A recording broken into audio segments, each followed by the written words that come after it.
ನೀವು ಮಸೀದಿ ಮುಂದೆ ಹಂದಿ ಅಂಗಡಿ ಇಟ್ಕೊಳ್ಳೋದಕ್ಕೆ ಅವಕಾಶ ಕೊಡ್ತೀರಾ? ಹ್ಮ್. ಆಯ್ತಪ್ಪ, ನನ್ನ ಆಹಾರದಕ್ಕೂ ಶಿವಾಜಿನಗರದ ನಾನು 10 ಬೀಫ್ ಅಂಗಡಿ ನೀವೇನಿಟ್ಟಿದ್ರಿ ಅದ್ರ ಅಪೋಸಿಟ್ ಅಲ್ಲಿ ನಾನೊಂದು 10 ಹಂದಿ ಅಂಗಡಿಗಳನ್ನ ಓಪನ್ ಮಾಡ್ತೇನೆ, ಹಂದಿ ಮಾಂಸದ ಅಂಗಡಿಯನ್ನ. ನೀವು ಒಪ್ಕೊಳ್ತೀರಾ?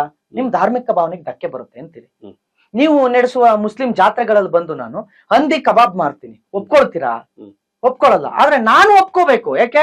ನಾನು ಹಿಂದುತ್ವ ಅಂತ ಹೇಳಿ ನಾನು ಕೋಮುವಾದಿ ಆಗ್ತೀನಿ. ಯಾಕೆ? ನಾನು ಮಾತಾಡ್ಬಿಟ್ರೆ ನಾನು ಪ್ರತಿ ವಿಚಾರದಲ್ಲೂ ನಾನು ಹೇಳೋದು, ನನ್ನ ಭಾವನೆಗಳಿಗೆ ಧಕ್ಕೆ ತರಬೇಡಿ.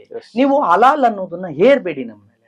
ನೀವು ಹಲಾಲ್ ತಿನ್ರಿ, ನಿಮಗ್ ಬಿಟ್ಟಿದ್ ನೀವು ತಿನ್ರಿ, ನೀವ್ ಏನಾರು ತಿನ್ರಿ, ನನಗ್ ಏರಿಕೆ ಮಾಡ್ಬೇಡಿ. ಈಗ ನಾನು ನೀವು ರಾಘವೇಂದ್ರ ಸರ್ ಆಚೆಗೆ ಹೋಗೋಣ, ಹೋಟ್ಲಿಗೆ ಹೋಗೋಣ, ಒಂದು ಜಟ್ಕಾ ಕಟ್ಟು ಮಾಂಸ ಕೇಳೋಣ, ಎಲ್ಲೂ ಸಿಗಲ್ಲ. ಪ್ರತಿ ಮಾಂಸದ ಅಂಗಡಿಯೂ ಹಲಾಲು. ಯಾವ್ದಾದ್ರು ಒಂದು ಹೋಟೆಲ್ ನಲ್ಲಿ ಜಟ್ಕಾ ಕೊಡ್ಸಿ, ನನ್ ದೇಶದ ಜಟ್ಕಾ ಕೊಡ್ಸಿ. ನೀವು ಹೋರಾಟಗಾರರು, ನೀವು ನೋಡಿರ್ತೀರಿ, ನೀವೇ ಒಂದು ಕೊಡಲ್ಲ. ಇಲ್ಲ ಸರ್, ಒಂದು ಹೋಟೆಲ್ ಇಲ್ಲ, ಹಲಾಲ್ ರಹಿತ ಮಾಂಸವನ್ನ ಮಾರುವ ಒಂದೇ ಒಂದು ಹೋಟೆಲ್ ಇಲ್ಲ.